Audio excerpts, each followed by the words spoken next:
Si tu as cliqué sur cette vidéo, alors j'imagine que tu fais partie des 70% de personnes qui souffrent du syndrome de l'imposteur. Et comme tu le vois, il y a beaucoup plus de personnes qu'on pense qui en souffrent. Et t'es pas tout seul à essayer de t'en dépatouiller. Donc dans cette vidéo, on va essayer de décortiquer un peu tout ça, voir qu'est-ce que c'est, quels sont les symptômes, les caractéristiques, et surtout comment essayer de s'en débarrasser. Si tu as appris quelque chose dans cette vidéo, n'hésite pas à laisser un petit like ou alors abonne-toi, comme ça je sais que ce type de contenu t'intéresse. Et je tiens à préciser que cette vidéo est purement à but éducatif et que je ne suis en aucun cas une professionnelle de la santé. Donc pensez bien à vous rapprocher d'experts dans le domaine.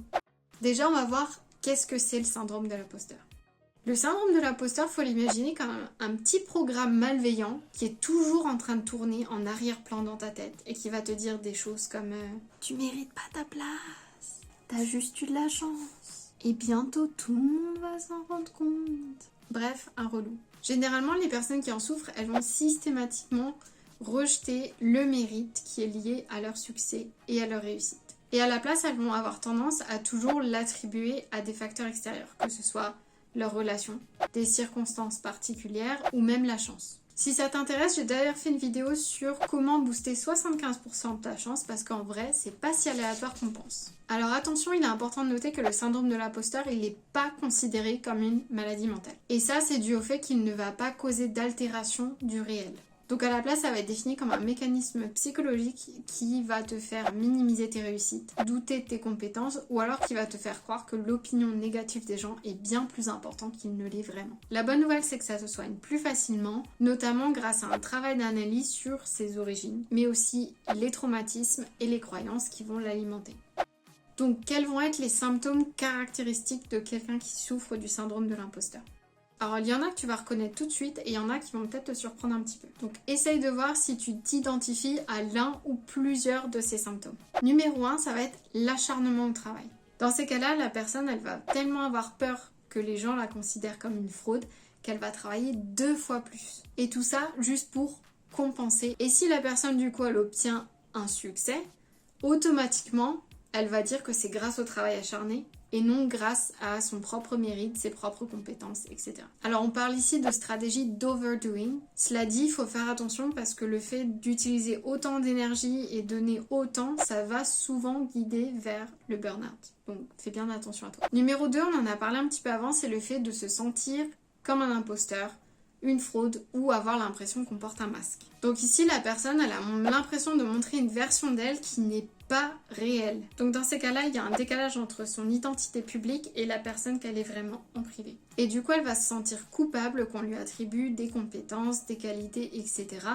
alors qu'elles ne sont pas réelles. Et du coup, la personne se convainc qu'elle n'a pas ces qualités-là. Elle peut aussi avoir parfois l'impression de manipuler les gens autour d'elle. Numéro 3, ça va être le fait de charmer ou séduire son entourage. Là, l'objectif principal de la personne, ça va être de booster sa confiance en soi. Et le problème, c'est que souvent, ce symptôme-là va aller de pair avec le symptôme qu'on a vu juste avant. C'est-à-dire que vu que la personne va volontairement essayer de séduire les personnes autour d'elle, elle va avoir l'impression que elle les manipule, qu'elle essaie de les amadouer et que rien n'est réel et du coup, elle mérite pas tout ça. En numéro 4, on a la procrastination.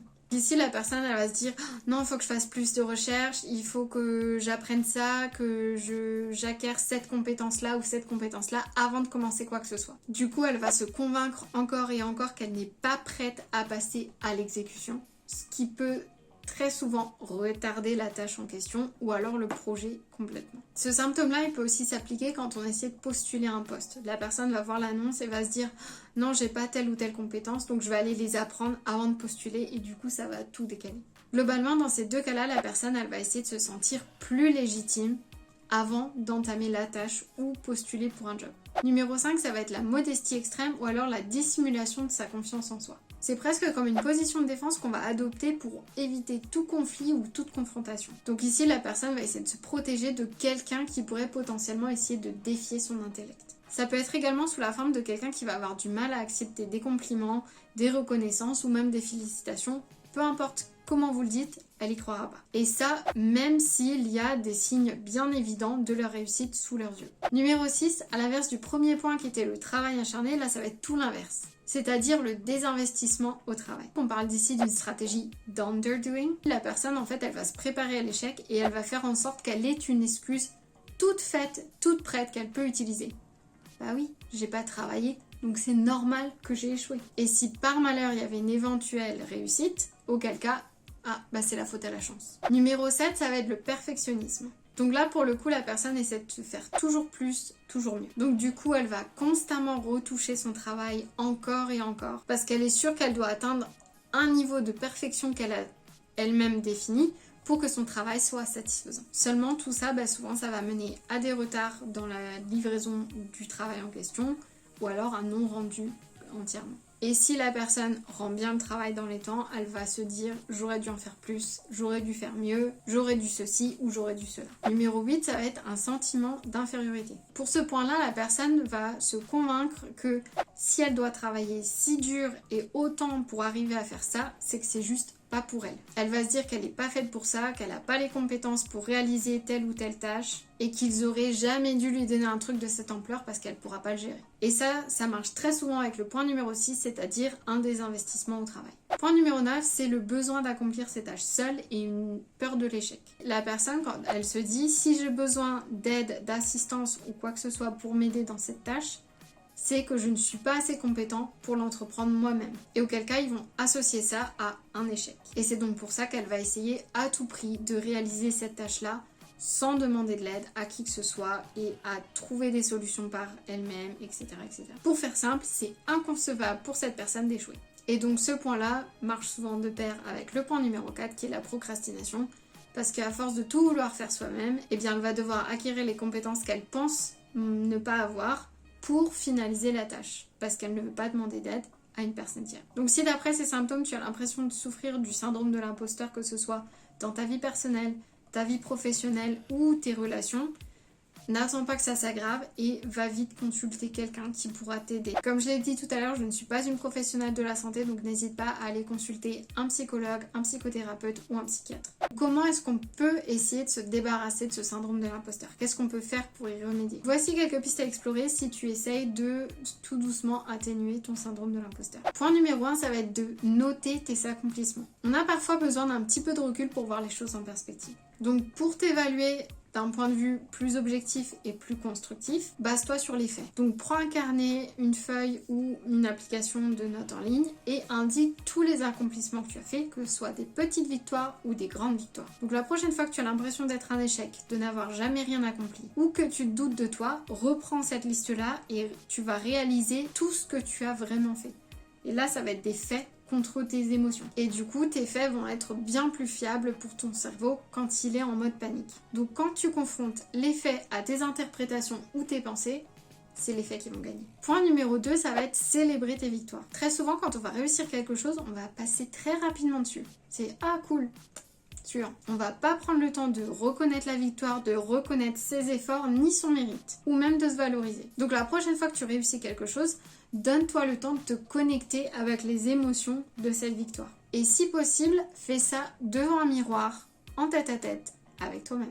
Alors oui, ça va paraître un peu bizarre, mais il n'y a rien de tel que d'avoir une conversation à cœur ouvert avec toi-même. Point numéro 3, c'est garde une trace de comment les autres te perçoivent. Comme on l'a mentionné auparavant, il y a souvent un écart entre ce que toi tu penses et ce que les autres pensent vraiment. Donc ici encore, prends le temps de noter les éloges qu'on t'a fait, des commentaires positifs, les compliments, note tout ça. Et ce que ce soit sur ta personne, ton travail ou tes accomplissements. Et là, c'est comme le point numéro 1.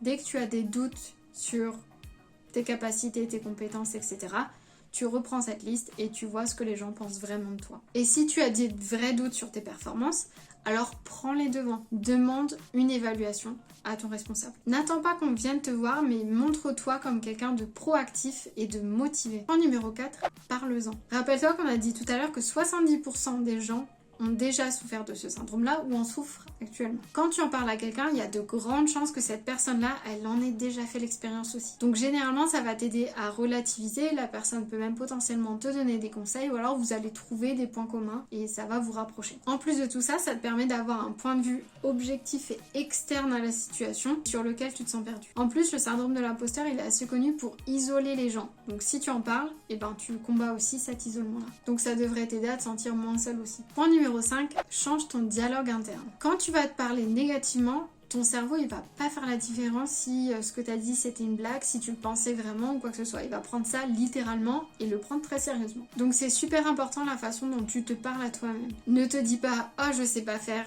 ça ou ça, dis-toi je ne sais pas encore faire ça ou ça. Point numéro 6, c'est de se rappeler que tu n'as pas échoué, tu as appris. Je pense qu'il est essentiel de dédramatiser l'échec. La société a tendance à nous faire croire que oh là là, l'échec c'est mal, c'est pas bien, t'es une mauvaise personne, tu sais rien faire, etc. Non, pas du tout. Je pense qu'il est temps de démocratiser un peu tout ça parce qu'au final, non, t'as pas simplement échoué. C'est que t'as appris quelque chose. Et sans échec, on n'apprend pas et on grandit pas. Donc la prochaine fois que tu essuie un échec selon les standards de la société, demande-toi, ok, qu'est-ce que j'ai appris? Qu'est-ce que je pourrais faire différemment? Est-ce qu'il y a quelque chose que je pourrais mettre en place actuellement pour m'assurer que ça ne se reproduise plus à l'avenir? Est-ce qu'il y avait une meilleure solution auquel j'avais pas forcément pensé? Si tu t'intéresses au développement personnel, je te conseille vivement d'aller voir aussi une vidéo que j'ai fait sur comment booster ta chance, parce que non, la chance, c'est pas aléatoire et tu peux en réalité en influencer 75%. Et si tu veux savoir comment, rendez-vous sur cette vidéo-là parce que j'en parle et je te donne plein de conseils concrets sur comment y arriver. Donc je te montre en soi comment mettre toutes les chances de ton côté. Donc rendez-vous là-bas et à la semaine prochaine.